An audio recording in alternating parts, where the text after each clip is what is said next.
Welcome to Cup of Joe Live. How's everybody doing tonight? So we got interesting topic tonight. Reason why is because something came up the last couple of days during several of my Twitter discussions and various other Facebook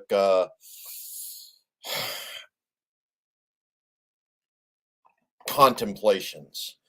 Um, that said, today I'm actually on a relative high, not because I'm high, but because yours truly got his name in the high times today. Yes, I did. So in cannabis news, High Times actually covered Kind Idaho's actions in the state of Idaho for the legalization of medical marijuana in the state. Of course, it's interesting. The reason why is because you end up with an awful lot of people going, but medical marijuana is such a bad policy. It's about legalization. Well, yes, it's about legalization, which means that the state imposes its regulations on it. The state imposes limitations. The state imposes. And yes, we object to the state interfering in our medicine, in our medical choice. That said, this is the path to medical choice in the state of Idaho. Is it perfect? No, it's not. It is what it is, though. This is the path that gets medical choice available here for us. So, yes, I'm in High Times. Thank you. And medical choice and what that represents as far as addiction recovery, trauma recovery, cancer management, pain management, any of 100 other things that are associated with using medical cannabis for the relief of symptoms of issues, many varied varieties of issues. So moving on from that. Now, one of the reasons why this particular topic came up, why eugenics in drug recovery, eugenics in prison populations, forced sterilization, items like that, was ironically during a discussion about legalization of marijuana in the state of Idaho for medical reasons, no less. So, an individual who I actually picked a fight with over the idea of where he was sourcing and whether or not the sources for his data justified the banning of the use of marijuana for medical purposes, for medical choice, for medical freedom, medical autonomy.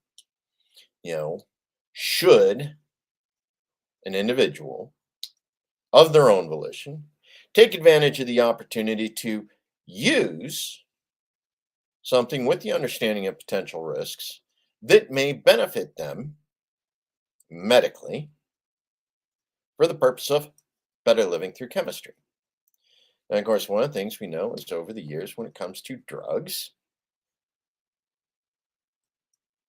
the pharmaceutical company, drugs, is that they've managed to maintain a monopoly on patented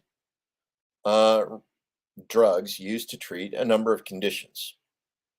Everything from addiction to pain management. You got Oxycontin, you got Oxy, you got methadone, morphine, several other simulations, cocaine, heroin, back when it was still considered a medicine rather than an illegal drug, as far as the process that Bayer was using to make heroin at the time. So, we have a long history associated with, corporate management of the drugs that we were able to access for a number of therapies, for a number of treatments. And lately, it's come to be understood that there are several drugs, plants, part of naturopathy, part of nature's pharmacopoeia, that are actually as good or better a treatment for some conditions than the drugs themselves. Now, where this came into an issue is this individual was going, no, everything that's banned is banned for a reason not related to the greed of pharmaceutical companies. I'm going, yeah, but that doesn't make much sense. Well, in the process, one of the things he alluded to was the idea that during his time as a lobbyist, yeah, when he was actually performing as a lobbyist for Bayer, outside of his area of subject matter expertise, he was actually asked to lobby the state of Oregon by Bayer to petition for the use of mandatory IUDs in women seeking recovery from meth addiction. Okay. Now, one, there are so many things that are wrong with this on a human rights level. When we start talking about the idea of, what are your rights as a human, as a woman, to bodily autonomy, and the idea that in order to seek help,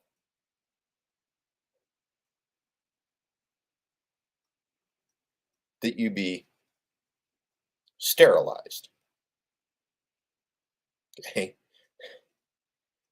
In order to seek help to get better,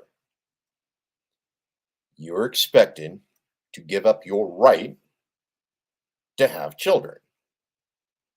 Okay, now there's actually two extremes on this, and honestly, both of them are extremely atrocious. One is the one side that says no, if a woman is to have sex, she must absolutely bear the repercussions of the potential dealing with pregnancy as a result. Okay, this is the punishment. Don't have sex on drugs, or you'll be pregnant and have to have the child.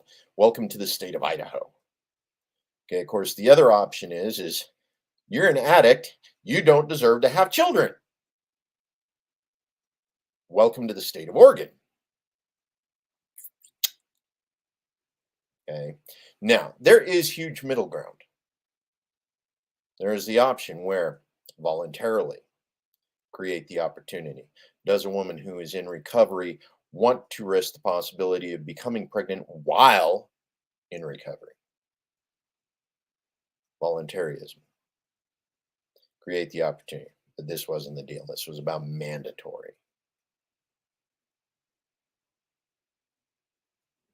Now, the problem is mandatory sterilization, forced sterilization, actually has a long history in the United States. Right now, we are still dealing with forced sterilization of refugee women at the southern border. And literally, we got doctors down there from California and Texas that are taking women into back rooms and giving them hysterectomies. Okay, are all of them? No. Is there enough documented proof to believe it is happening? Yes. And this is not something America should be proud of. The idea that we would take women seeking a better life for themselves and for the children that they may end up having one day or should be able to have one day, are being denied the opportunity to have their children once they've achieved a better standard of living in the United States. Welcome to modern eugenics. Welcome to modern hate the alien, xenophobia, modern, God, what is it they call it? Nativism.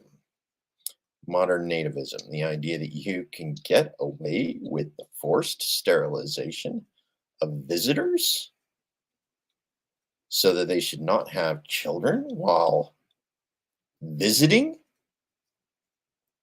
Yeah. So we have that problem with refugees currently at the southern border. Okay. Women, girls, all ages are running into this problem. Now, thing is this isn't an old issue. This is a throwback. Well, can't even call it a throwback because it never stopped. Okay. California for, the last 50 years has had a mandatory sterilization program for female prisoners inside the prison system. Okay.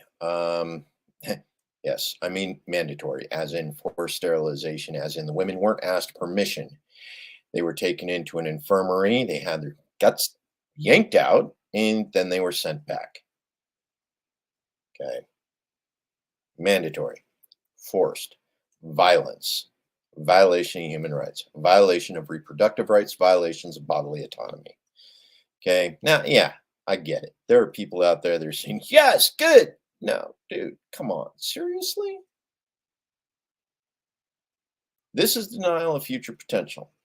Now, okay, voluntarism. The idea, I know lots of people who are voluntary antinatalists.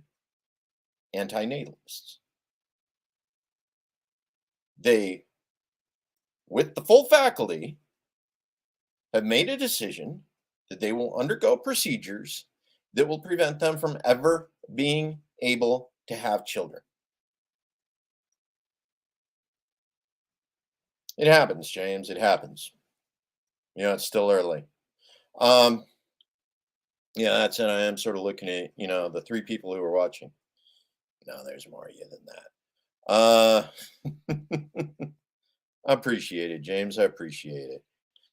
Um, no, one of the things that we look at when it comes to the forced sterilization programs and the idea that antinatalism can actually be voluntary is, in addition to the fact that the United States has a notorious history of forced sterilization. Whether it's in Bureau of Indian Affairs medical clinics, whether it's at border stations, that are doing refugee intake, whether it is in U.S. prisons, women coming from certain communities, certain neighborhoods, where doctors have decided that it's okay to practice eugenics because these women are wards of the state. State has decided that even if one day they are no longer wards of the state, they shall be sterilized in perpetuity and never be able to have children under any conditions whatsoever. Yeah. Now, this is a problem in the United States with regards to prison. Now, voluntary antinatalism. We also have, in addition to the idea, the concept of forced sterilization, forced fertility.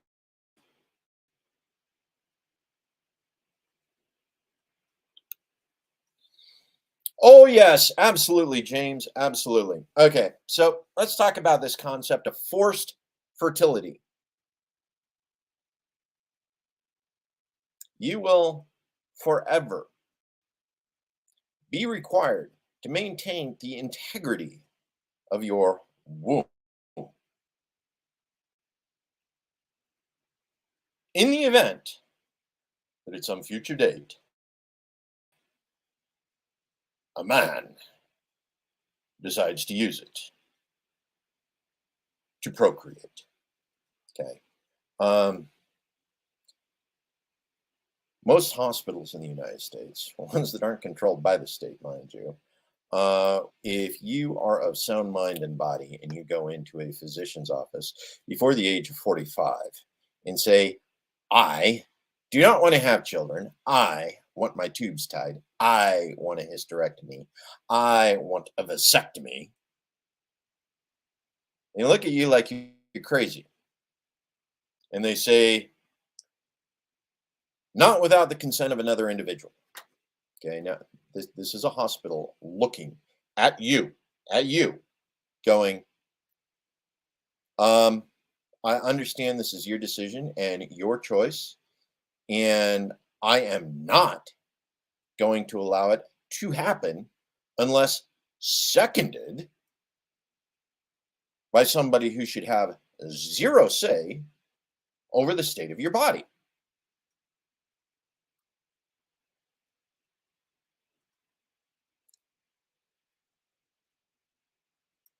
Forced fertility, folks. These are actually two significant violations of human rights that we are looking at.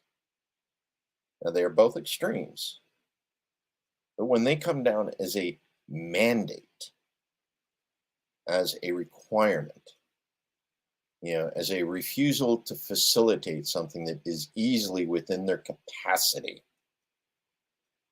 Okay, now, mind you, these aren't people who said with integrity, no, I will not sterilize you, even though you want to be. Here is a physician who may be agreeable to such, though. They could have taken that approach. Okay.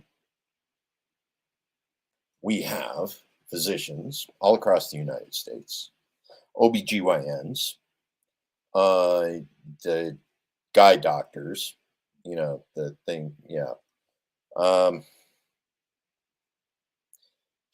You would think I'd know this.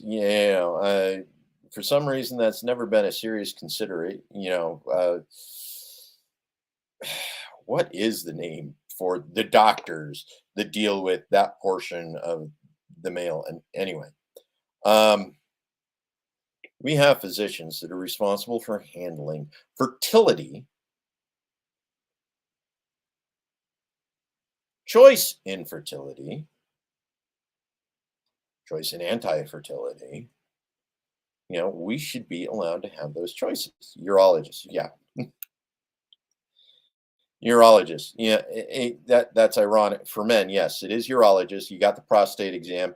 You got that big old yes. Now, how you doing, Extra Bull? Thank you for joining me. Thank you for joining me tonight.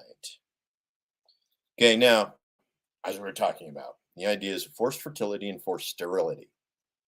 Okay, these are actual medical policies in the United States. You won't see them in the same place, yet they all exist for essentially the same reason: population control. In particular,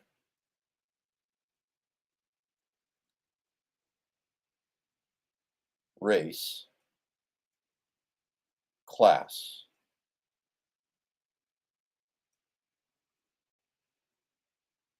deviant behaviors. Okay, that is the reason why forced fertility control mandates, fertility mandates, natalist, antinatalist mandates exist. Okay, it is eugenics programs. It is the idea of controlling the population. It is the idea of someone other than the market, someone other than the individual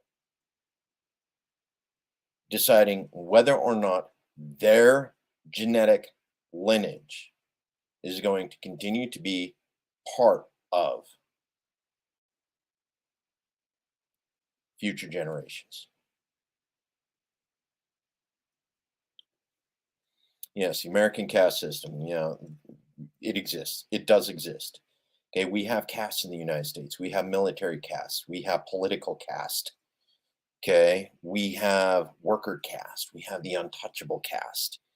Okay, as much as we like to shame India for their untouchables, shame India for their political, religious, military, the idea that certain lines have certain skills, certain pre-formed destinies simply because of their genetic heritage, who their father's father's father was.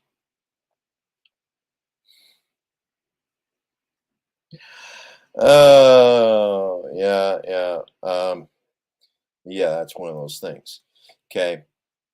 Now, the problem anytime somebody outside of the individual starts looking at a situation and says they need to continue to procreate by force, if necessary, and they need to not procreate by force, if necessary. Okay. It's a eugenics program. Um,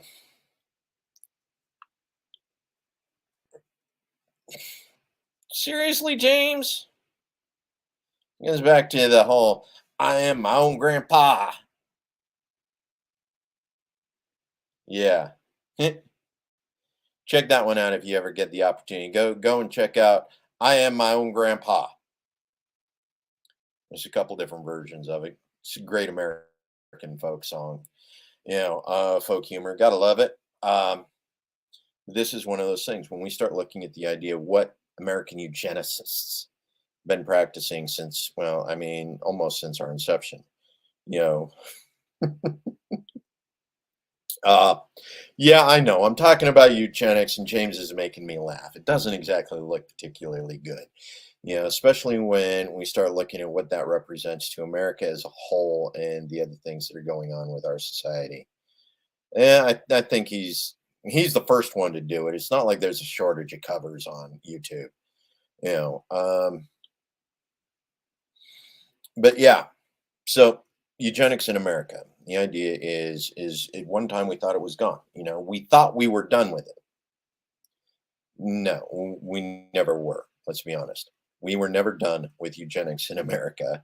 And honestly, eugenics started in America. The progressive eugenicist movement started with American thinkers in the 1800s. The idea that we could control who was going to continue to procreate and who was going to be denied, and under what conditions and how that was going to be made to happen. The idea of creating the super race, Übermensch, yes, started here in the United States. Interestingly enough, it started with Eurocentrism, believing that those of a Western heritage.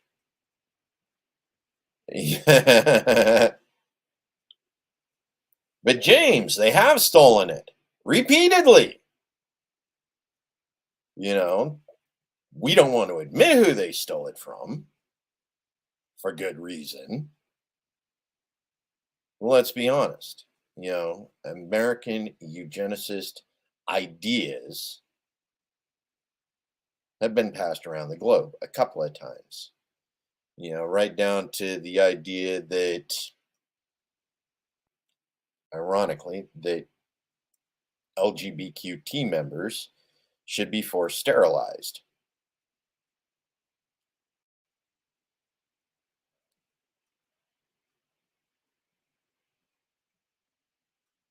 Uh,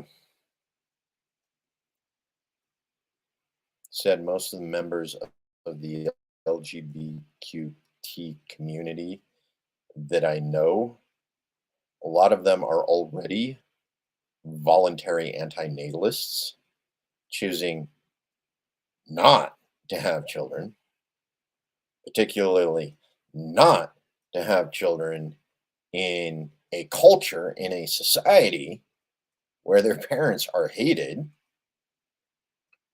Um,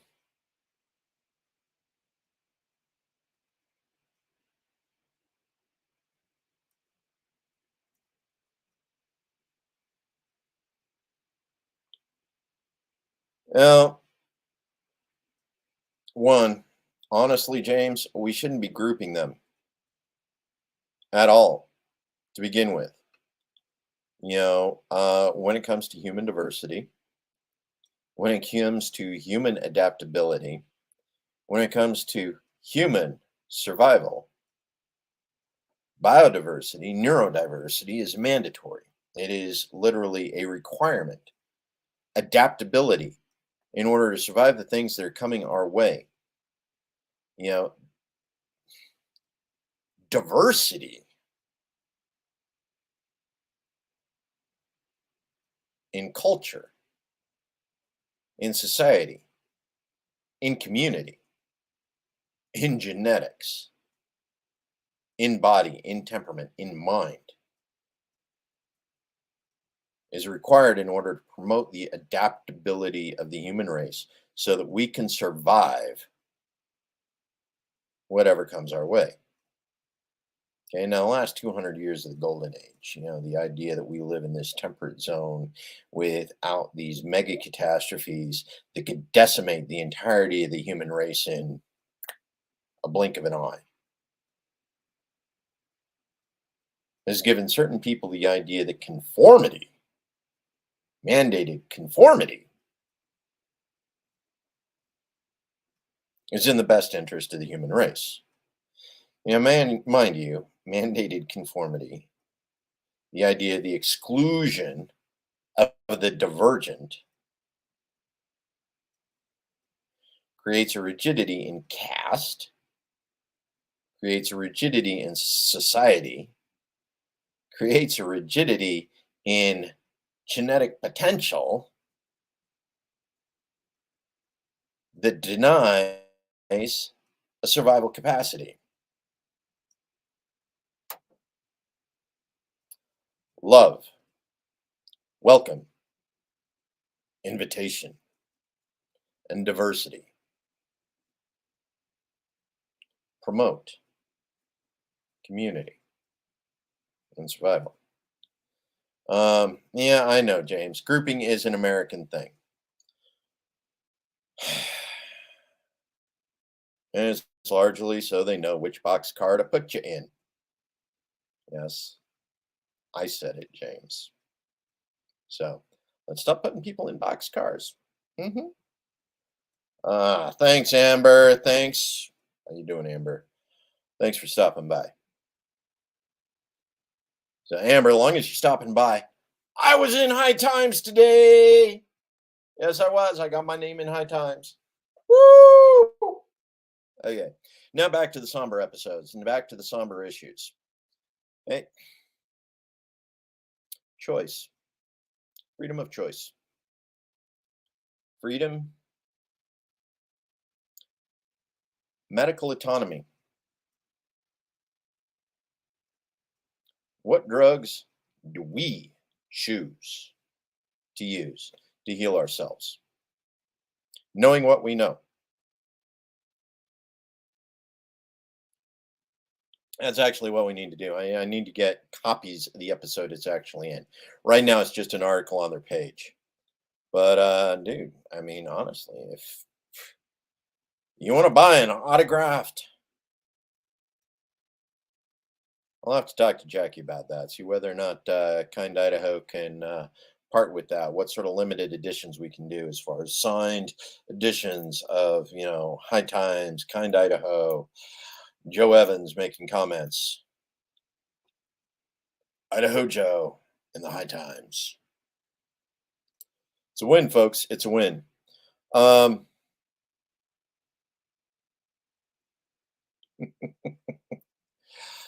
oh yeah. Now, remember, folks, freedom of movement, freedom of ideas, freedom of choice. Okay, these are the things that define the free markets. These are the things that define the flexibility of the human capacity. Oh yeah. Um, Free market of ideas, free market of medicine, the free market of love, choice of association. These are the things that define a robust community, a robust society, a robust culture. Culture that is fearless because we understand the nature of our community is welcoming. We have the ability to take things and learn and be able to teach others what is important to us, to be able to exchange the information so that we can all become better people, better humans, better at evolving into our higher selves, absent trauma, absent drama, absent abuse.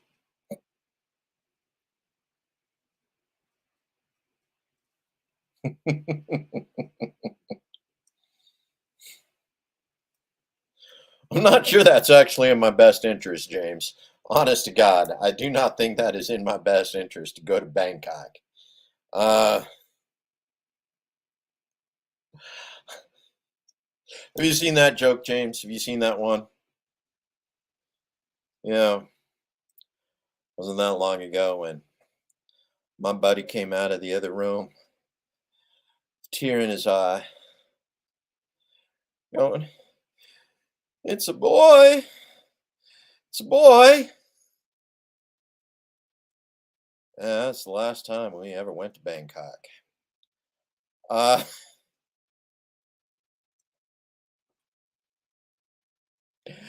yeah, no, it's not in my best interest, James. It's definitely not in my best interest. That said, I think Bangkok is one of the few places I'm probably not that interested in visiting for a number of reasons. Um,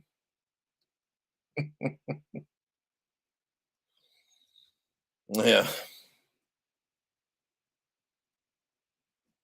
you killing me, James. You killing me. Anyway, um, so the idea, freedom of choice, the market of ideas, the idea that the government, that the state, that an organization, that a church should not be in the habit of defining and limiting the potentials of human adaptation simply because certain individuals are afraid to face change. Okay.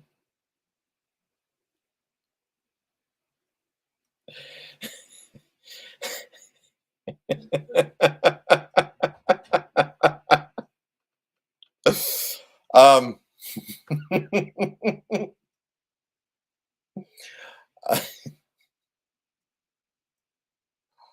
thank you, Kelly. Thank you. Actually, it's probably Panama, but um,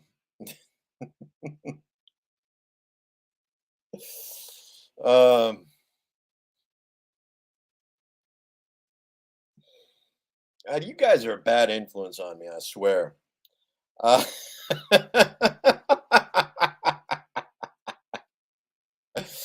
ah, God. Yes. Okay. Freedom of choice. Welcome. The idea that you can actually go into those communities and be able to do something.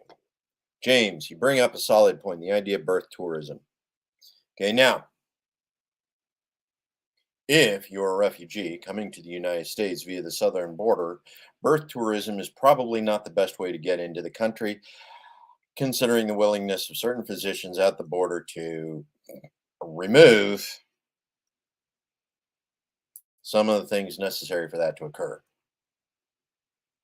Okay, that said, right now, Canada is offering birth tourism, Germany is offering birth tourism. Uh, Australia has birth tourism. The Netherlands has birth tourism. 182 countries in the world. 90% of them have birth tourism. Okay, yeah, I know. I'm plagiarizing that scene, particularly in a nasty way.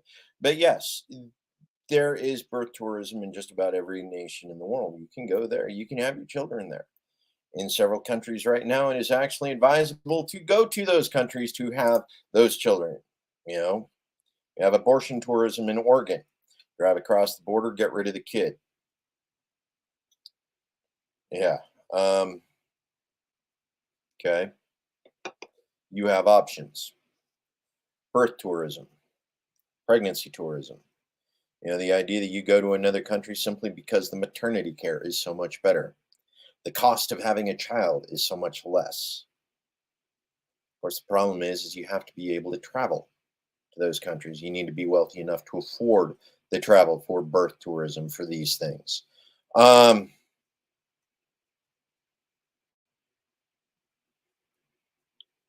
so this is an interesting concept, Kelly. Reason why is because here in the state of Idaho, not so much surrogates because they no longer like to use that term. Okay. Gestational carriers, I believe, is the current term for the in vitro fertilization of a woman so that she can carry the child of another couple. We actually have a burgeoning market here in the state of Idaho. Reason why is because Idaho is one of the few states in which gestational carriers are not a regulated industry.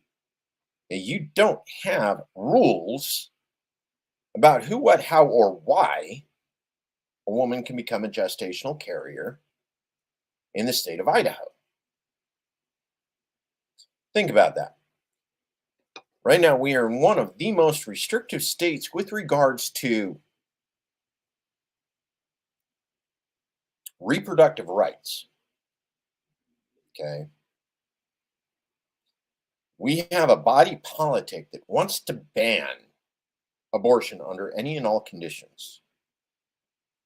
Yet we are also one of the states that allows women to become gestational carriers with no certification. It's entirely dependent upon the will of the woman. Does she or does she not? And whether or not she can convince somebody to pay for her health care during the time she is carrying their children, their child. It's actually an extremely ironic situation here in the state of Idaho. Now, the thing is gestational carriers are not new technology. The in vitro fertilization is not new technology. Okay. Hospitals in the Ukraine, early stages of the Russian invasion. Okay. Gestational carriers was a black market industry. It was an unregulated industry that was easily exploited by the oligarchs and organized crime.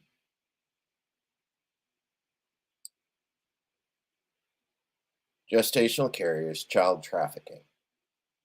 Okay, this was the idea that you could choose a woman, pick the genetic donors, both the male and the female, pick the woman who provided the eggs, pick the man who provided the sperm, pick the woman who is going to carry both to term,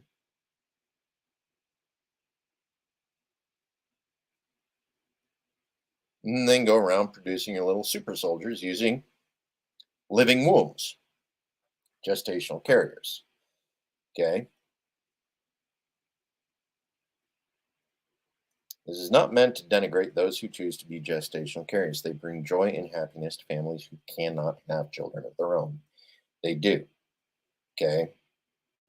They provide a child for women who cannot carry to term. They provide children for couples who, you know, lots of reasons. They provide a valuable service that unfortunately is also easily exploitable. Yet here we are in a world where gestational carriers do exist, surrogate mothers do exist, surrogate tourism, gestational carrier tourism. The idea that because the father of the child inside a gestational carrier's womb is of a particular nation grants the gestational carrier visa rights in order to guarantee a healthy birth.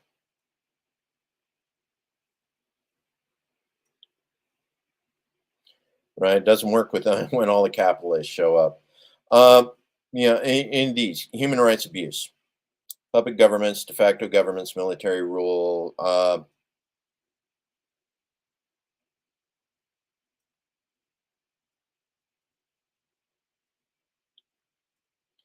James, Do not be giving them ideas. We've had that discussion before. Do not give this state ideas because states like Idaho, with the highest per capita rate of female prisoners who may be allowed to work off time via labor per peonage, an option under the 13th Amendment, could, yes, work off her time producing babies.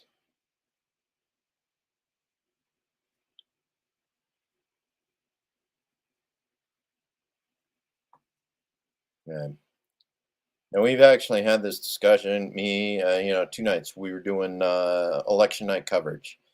God, was that last week already? Maybe that was 2 weeks ago. 2 weeks ago, the idea of doing election night coverage, and there were 5 states that had anti-slavery initiatives on the ballot. It's 2022. We have states with anti-slavery initiatives. Why do we have anti-slavery initiatives being applied to state constitutions in the year 2022? Because we have the 13th Amendment.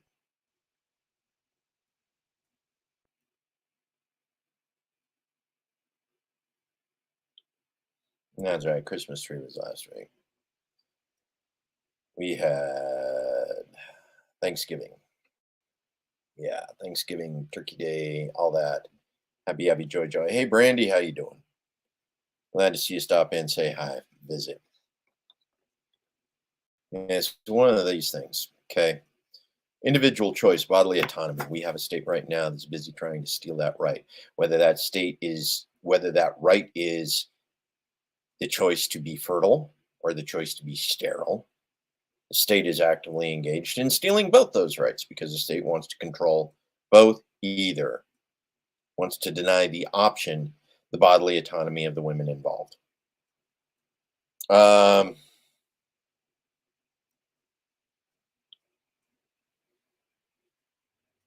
no, Kelly, I got no idea. I had no idea that was even a thing that was happening. Um, that said, that was one of those things. You actually start taking a look at the idea of child trafficking, human trafficking, rumors of the China organ harvesting, the idea of using gestational carriers in order to create children with specific genetic heritages and genetic lines that made them um, of particular value for organ donors. Yeah. So you were literally using women from poor countries like India, which allegedly China was doing, until India finally caught on that that's what was happening to the children, you know, um, carried to term by these gestational carriers, was that they weren't going to the kinds of homes they were supposed to be going to. Um, you know, Once India put the kibosh on it, next thing they were looking at was other markets for that to happen. Okay. The allegation was that China was using gestational carriers in Ukraine when Russia crossed over the border. Talk about war crimes, talk about human rights violations, talk about crazy ass theories, crazy ass ideas. Okay. And the truth is these are realities. These are medically possible. And not just medically possible, but if the allegations are true, they are medical realities. They are human rights realities all around the world right now. So yeah, get back into that idea that yes, these bad ideas that we're not supposed to be giving anybody, James. The idea of peonage in prison, having a large female prison population, is capable of being turned into gestational carriers at the drop of a hat in order to provide children born for whatever reason. Human trafficking, red market, Um, the idea, yeah, he's got the Arkansas homeless adoptions, moving body parts, keeping old men alive well past their prime. Um,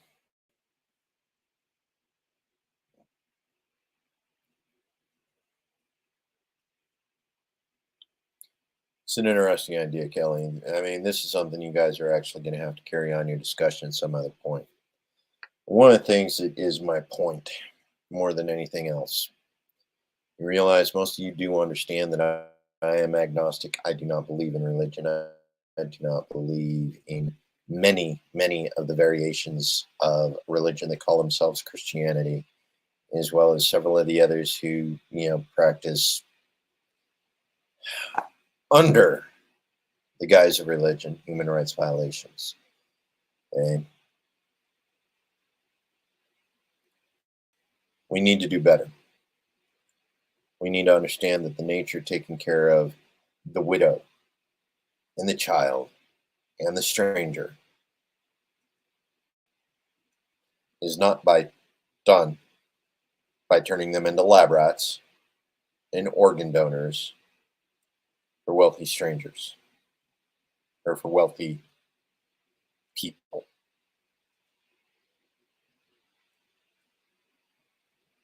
There's one thing guaranteed to bring the wrath of God faster than anything else is the potential for human rights violations that we are medically capable of achieving these days. Okay? Don't think it can't be done. Don't think it isn't being done. But understand that if it ever truly does become mainstream,